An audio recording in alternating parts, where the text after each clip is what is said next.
Faz com tanto carinho, com tanto amor para cada um de nós nessa noite, que a gente possa receber essas boas energias, individuais que eles pensam para cada um de nós, para nos auxiliar nessa batalha diária que a gente tem, a nossa reencarnação aqui nesse planeta, contra as nossas chagas, contra o orgulho, contra o egoísmo. E a gente busca aqui no Centro Espírita, na Igreja Católica, na religião como um todo, essa força a mais, porque às vezes se dependesse só da nossa boa vontade, a gente sentaria e ficaria quietinho em casa, mas a espiritualidade sabe que muitas vezes a gente tende à ociosidade e nos empurra, com muito carinho, com muito amor, a essas casas de luz, para que a gente receba essas boas intuições, para que a gente leve isso para o nosso lar, para o nosso coração, para o nosso dia a dia. Para a noite de hoje, gostaria de trabalhar com vocês mais um capítulo do livro Pão Nosso, de uma coletânea que é a coletânea Fonte Viva. Eu não sei se todo mundo conhece essa coletânea, mas foi um trabalho maravilhoso entre o Chico e o Emmanuel, que deu origem a 5 livros, que nesses livros Emmanuel escolhe diversos pontos, diversas frases do Novo Testamento, dos livros dos apóstolos, diversas frases muito específicas que trazem reflexões ímpares para a nossa vida. E a da de hoje é o capítulo de número 39, para quem se interessar em depois fazer a leitura em casa, do livro Pão Nosso, intitulado Convite ao Bem. Nesse trecho, nessa reflexão que Emmanuel se propõe a fazer, ele pega um trechinho do texto de Lucas, lá no capítulo 14, versículo 10, em que Jesus está ali junto dos judeus e ele está contando para eles a parábola do casamento, daquela parábola que acho que todo mundo aqui já deve ter ouvido falar, de que quando Deus ou uma pessoa te convida para um casamento, você chega para esse casamento e se senta ao fundo, porque se a pessoa chega nesse casamento e senta-se logo na fileira da frente, o dono ali da festa pode ter uma pessoa mais querida, pedir para essa pessoa querida sentar no seu lugar e você sentar lá no fundo.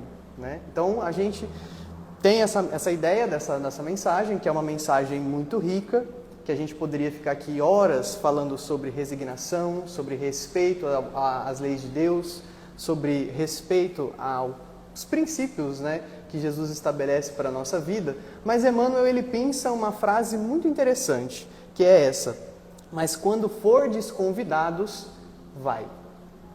E essa é uma frase muito bacana da gente entender e da gente refletir sobre, desse movimento, desse convite que a gente recebe e desse movimento que a gente precisa fazer em relação a esse convite. Que convite é esse? Que convite Emmanuel trata nessa mensagem? Que convite ele quer que a gente reflita a respeito? É claro que é o convite ao bem, o convite à prática do Evangelho todos os dias. Mas muitas vezes a gente pode acreditar que esse convite na nossa vida é um convite direto, como: irmão, vá ao centro, irmão, vá à igreja, irmão, procura uma religião. Mas será que é apenas esse tipo de convite que a vida nos oferece, nos oferta? Então Emmanuel começa dizendo o seguinte: em todas as épocas o bem constitui fonte divina suscetível de fornecer-lhes valores imortais. Então, em todos os momentos, seja da existência do planeta Terra como um todo, seja da nossa pequena existência nesse planeta, nessa reencarnação, o bem sempre se mostra como um manancial de fontes renovadoras para a nossa vida. E é engraçado essa analogia que Emmanuel faz, que Jesus faz a respeito de deserto e bem como fonte de vida, como fonte de luz. Porque muitas vezes a gente pode se colocar na situação desses exemplos, como se o deserto fosse o nosso próprio íntimo, algo escasso, algo sem relva, algo seco, algo ainda sem beleza de fato, algo ainda que está em formação, mas que quando se depara com esse manancial de bênçãos que é o caminho do Cristo, o caminho do bem, encontra beleza mesmo num lugar totalmente árido, totalmente difícil de manter-se a vida ali. Então é interessante ele falar isso, que o bem sempre constitui essa fonte infinita de valores imortais para nós. E aqui é bom a gente reforçar essa questão de valores imortais. Muitas vezes a gente acha que a gente precisa apenas cumprir com a programação das coisas da nossa vida, e isso é o suficiente. Então a gente acorda, a gente vai trabalhar, a gente sai do trabalho, leva as crianças para a escola, volta, almoça, depois volta para o trabalho novamente, chega em casa, se troca, vem no centro, ou vai à igreja, volta para casa, dorme e repete isso a vida inteira, né? E acha que é isso, está certo, é o caminho do bem. Quando na verdade o convite ao bem, ele é um pouco mais ostensivo. O que Jesus espera da gente é um trabalho um pouco mais ativo nessa seara, não algo mecânico, algo robotizado. Então esse convite que Jesus, que a espiritualidade amiga faz a todos nós, é um convite para que a gente perceba o quanto o caminho do bem, o exercício voluntário de edificação desses princípios no nosso íntimo, traz para a gente esse contato com esse manancial de valores imortais que a gente vai carregar para encarnações no futuro, que vão facilitar as nossas vidas futuras. Porque se a gente está vivendo dificuldades, flagelos neste mundo agora, é porque nós no passado não trilhamos nesse caminho. Nós escolhemos o caminho da dor, o caminho da dificuldade, o caminho difícil e afastado do Cristo. Um caminho voltado aos sentimentos de orgulho e egoísmo, edificando esses sentimentos no nosso coração, quando em verdade deveríamos ter ouvido a mensagem que nos foi apresentada por Jesus há 2000 anos pelo próprio Mestre encarnado, né? Mas estamos aqui 2000 anos depois ainda sofrendo num mundo difícil, violento, complicado. E aí Emmanuel continua dizendo que o homem de reflexão terá observado que todo o período infantil é conjunto de apelos ao sublime manancial. Então aqui Emmanuel faz aquela reflexão que eu tenho certeza que muita gente já teve durante a vida. Como eu gostava da minha infância, como a minha infância foi uma época boa na minha vida. Eu tinha tempo para brincar, tempo para passar com os meus amigos, não tinha boletos para me preocupar, não tinha que trabalhar numa escala exaustiva. Era uma época maravilhosa que passa muito rápido e muitas vezes deixa saudade porque a gente fica naquele sentimento de deveria ter aproveitado mais. E é interessante que Deus, na sua sublime misericórdia, entrega para a gente, nesses momentos iniciais da infância, todos esses caminhos que tentam nos empurrar para o bem. Então Emmanuel vai dizer aqui, o convite sagrado ao bem, ele começa desde a pequenidade. E ele é repetido anos a fio. Aí vocês vão pensar assim, mas como? Né? Ninguém nunca me convidou para essa seara. Eu nunca recebi um convite formal de Deus, ou de um espírito, ou de alguém que me mostrasse o espiritismo, ou que me mostrasse o evangelho, independente da vertente religiosa. E aí Emmanuel vem dizendo o seguinte, olha, na verdade existiu sim esse convite, vem através dos amorosos pais humanos, dos mentores escolares, da leitura salutar, do sentimento religioso, dos amigos comuns, da nossa própria família que tenta nos criar, impulsionando a gente para o caminho do certo, ser uma pessoa boa, ser uma pessoa honesta, íntegra, dos professores que lutam diariamente nas salas de aula para colocar os alunos num caminho que eles entendam que eles precisam ser úteis para a sociedade, que eles precisam estudar porque o estudo vai de fato mudar a vida deles e dos demais que estão ao redor. Das leituras que a gente faz na nossa infância, que transfiguram, a nossa vida, que nos levam para ambientes diversos, sem mesmo se deslocar de casa, que nos fazem refletir sobre lugares distantes da onde a gente está, sem mesmo sair do quarto, sair da sala da biblioteca da escola, sair da cozinha de casa, da cama, né?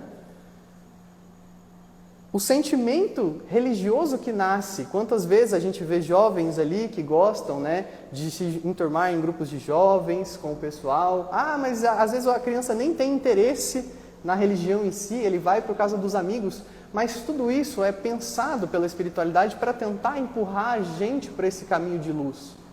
E esse convite vai sendo feito de uma maneira muito sutil na nossa vida. Só que aí Emmanuel vai dizer o seguinte: entretanto, raras inteligências atingem a juventude de atenção fixa no chamamento elevado. Então, o que ele quer dizer aqui? Que a maioria dos jovens se perde? Que a maioria dos jovens não encontra a Deus? Nada disso. Ele está dizendo que poucos de nós saímos dessa pequenez espiritual e atingimos certo nível de maturidade para enxergar na vida o convite à luz, o convite a nos tornarmos pessoas melhores, no convite das oportunidades que a vida coloca aos nossos pés, às nossas mãos, para que a gente trabalhe essas oportunidades, corrija o nosso íntimo, corrija o nosso ser e se torne um ser melhor. Então, muitas vezes, a gente não consegue ter essa maturidade que o jovem começa a ter da vida. A gente se mantém nessa inércia infantil da espiritualidade. E o que eu quero dizer com isso? Que quando a gente, por exemplo, é criança, a gente não tem esse conhecimento, esse tato para discernir o que é bom do que é mal. A gente age muito mais pelos nossos sentidos, pelos nossos gostos, pelas nossas energias e impulsos. Então, por exemplo, se eu entrego para uma criança, sem falar nada para ela, 2 pratos, um cheio de salada, legumes, coisas que são saudáveis, e um lanche suculento, com batata frita, refrigerante e sorvete. E eu falo, escolhe, sem dar nenhum tipo de orientação. O que acontece? A maioria das crianças vai optar pelo lanche.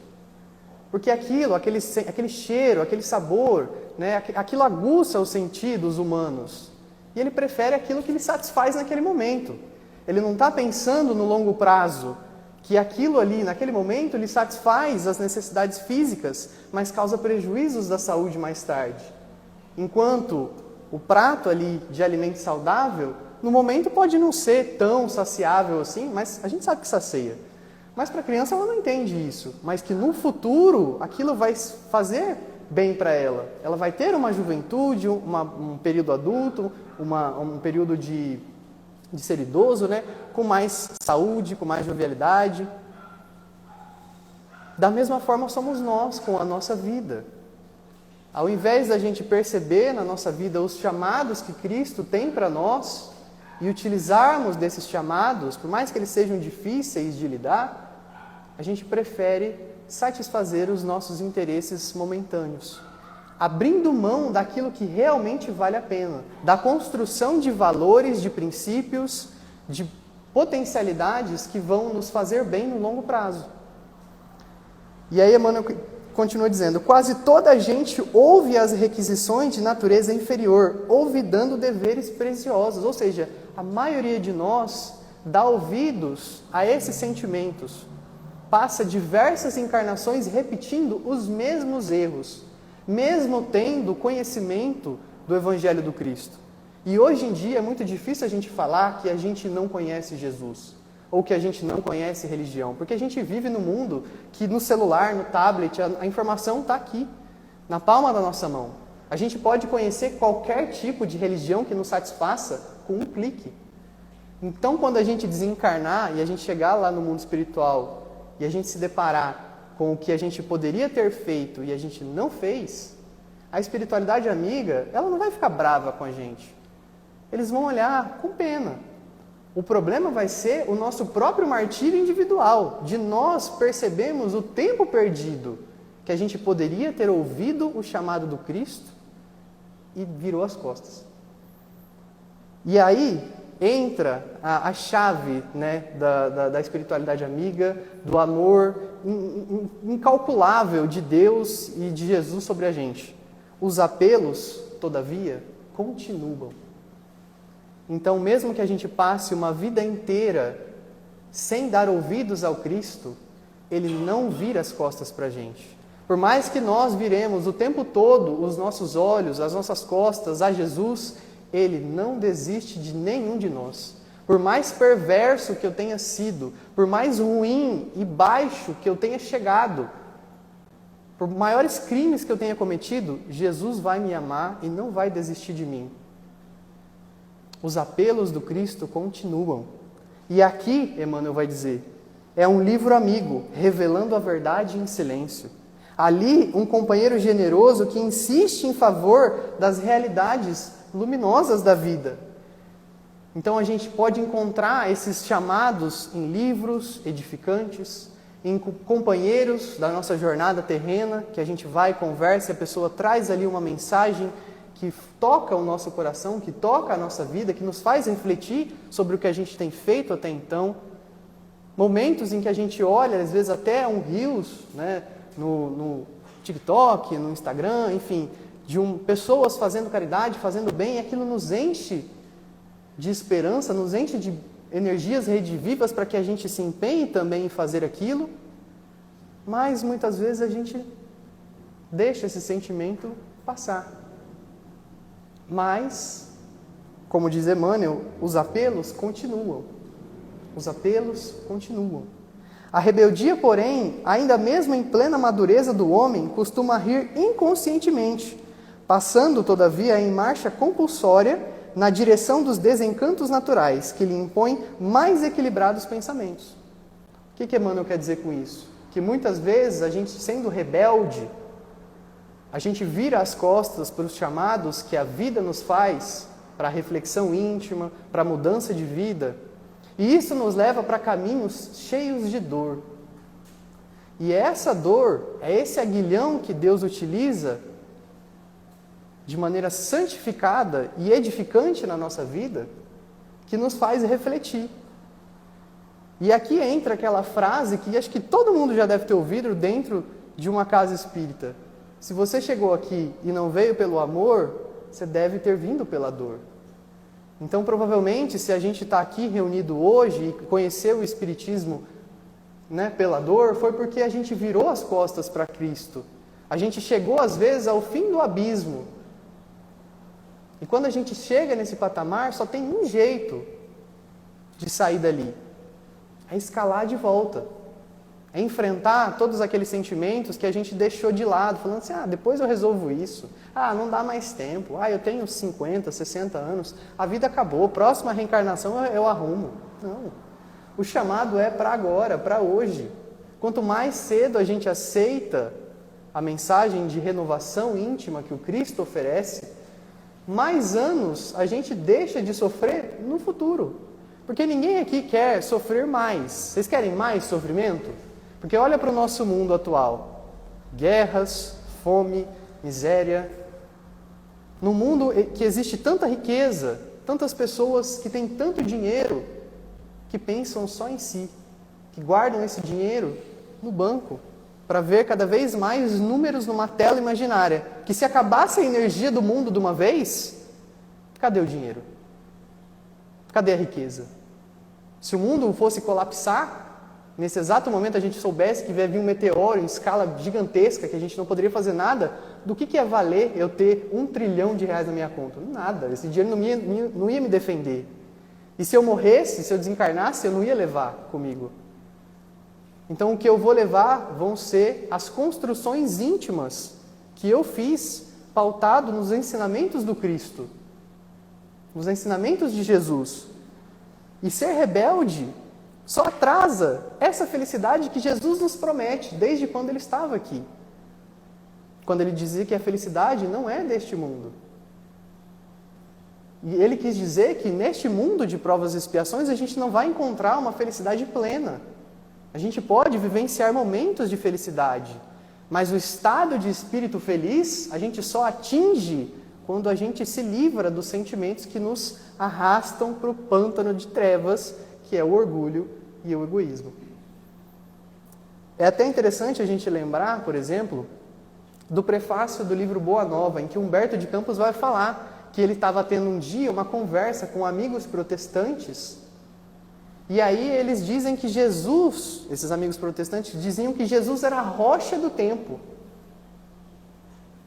E ele dá uma risadinha de escárnio, desconversa e vai embora. E aí depois que ele desencarna, que ele passa por dificuldades, que ele conhece a face verdadeira do Cristo, ele diz, agora eu não mais posso rir e não mais posso passar em vão.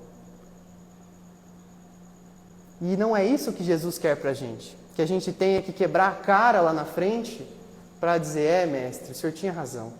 Era mais fácil eu amar o próximo como a mim mesmo, a perdoar o meu inimigo, do que passar por todas essas tristezas, esse caminho de dor até chegar aqui. Olha Emmanuel. Não sei se o pessoal aqui já leu Paulo e Estevão, recomendo muito a leitura, há 2000 anos, perdão, há 2000 anos. Emmanuel era Publio Lentulus naquela época, um senador romano, muito rico, cheio de posses, e ele vai ao encontro do Cristo. E Jesus diz para ele, no caso o Públio, nesse momento divino, nesse minuto derradeiro, se você me ouvir e você utilizar das palavras que eu vou te dizer, livrarão você de milênios de sofrimento. Mas cabe a você escolher o que vai fazer com essas palavras. E a gente sabe que Emmanuel, ainda um espírito muito orgulhoso, ainda que comovido pelas palavras do Cristo, vira-se de costas para ela. E o que gera diversos anos de sofrimento para a vida dele. E não é isso que Jesus espera da gente. Não é isso que Ele quer para a gente. Não é isso que Deus quer para a gente. No Evangelho de Jesus, o convite ao bem reveste-se de claridades eternas. Atendendo, poderemos seguir ao encontro de nosso Pai sem hesitações. Então, quando a gente atende ao chamado do Cristo, a gente começa nesse trabalho de atender aos pequenos chamados, a gente vai sempre a caminho de Jesus, chegando ao ponto de atender a esse chamado sem hesitar, como por exemplo Ananias. Quando Jesus aparece em espírito para Saulo, ele fica cego, né? E ele fala, vá até uma cidade, eu esqueci o nome da cidade, mas encontre um senhor chamado Ananias que ele vai te orientar. E Jesus aparece para Ananias e fala, Ananias, estou te chamando. Qual que é a reação de Ananias, um servo dedicado? Eis-me aqui, Senhor. Ele não pergunta por quê, ele não questiona Jesus, ele se coloca à plena disposição do Cristo. E qual era a tarefa de Ananias naquele momento? Ensinar o Evangelho para aquele que crucificava os cristãos. Para aquele que caçava e matava como se fossem bruxas, como se fossem demônios, todos aqueles que tentavam levar o Evangelho do Cristo para as outras pessoas. Encarar aquele que me odeia e ensinar a ele as virtudes divinas. Será que hoje, se a gente recebesse um comunicado de Cristo como esse, a gente aceitaria? De olhar para a pessoa que a gente mais odeia, que a gente mais tem aversão, para sentar junto dela numa mesa e ensiná-la a respeito da moral cristã, a moral cristã de verdade, baseada no amor ao próximo, no amor a Deus. Se o clarim cristão já te alcançou os ouvidos, aceita-lhe as clarinadas sem vacilar. Não esperes pelo aguilhão da necessidade. A gente não precisa esperar o sofrimento bater a porta para escolher o caminho correto, para escolher o caminho de luz. Para tentar ser uma pessoa resignada, que aceita o chamado e diz, eis-me aqui, Senhor. Estou pronto. Pode mandar o que o Senhor precisa para mim. Sob a tormenta é cada vez mais difícil a visão do porto. Não sei se o pessoal aqui já assistiu a série The Chosen, mas ela ilustra muito bem, né, a passagem do Cristo por aqui. Eu acredito que seja um trabalho muito bem feito da espiritualidade de guiar o pessoal nessa jornada, né, de fazer um trabalho fidedigno a quem era de fato Jesus. E tem um momento, que é o finalzinho da 3ª temporada, muito bonito, que a gente vê ali Jesus aparecendo no meio do mar revolto para os apóstolos. Então Pedro, ele chama, ele questiona o Cristo, né? Ele não sabia que era Jesus ali no meio do mar, ele está assustado. E aí Jesus fala, Pedro, sou eu, o mestre. Ele fala, se você é o mestre mesmo, me fala para descer na água que eu vou até onde você está. Ele fala, pois então venha, pode vir, vem cá, porque sou eu.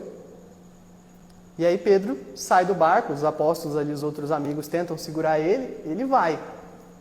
E aí essa série ela traz uma frase que eu acho muito icônica, né, que serve muito pra gente.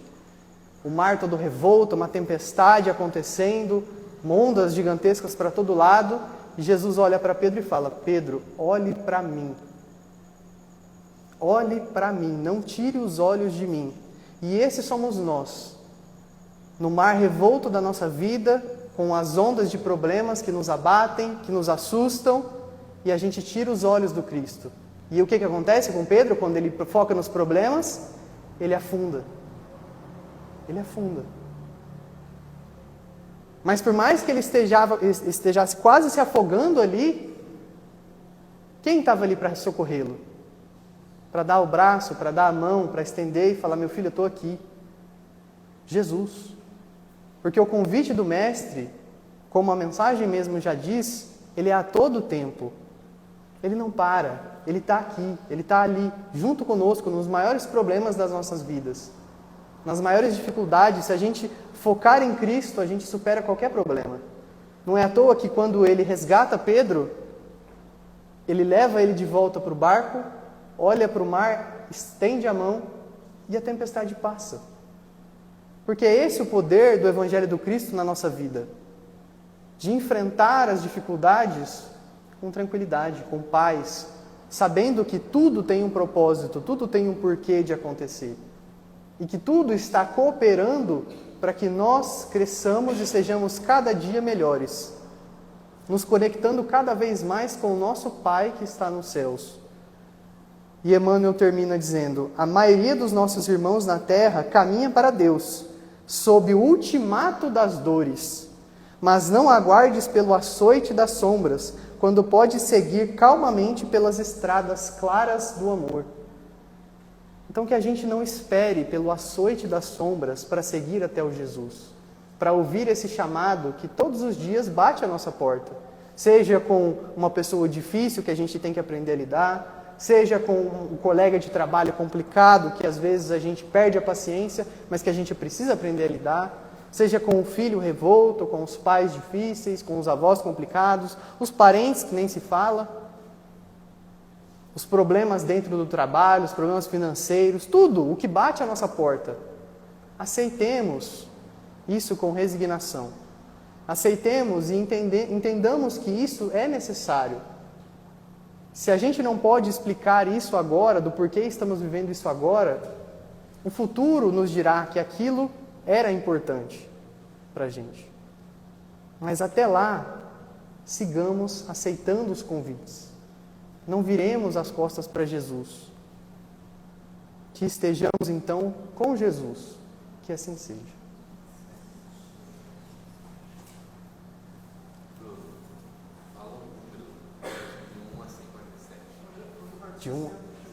De 1 a 60? Número 28. 28.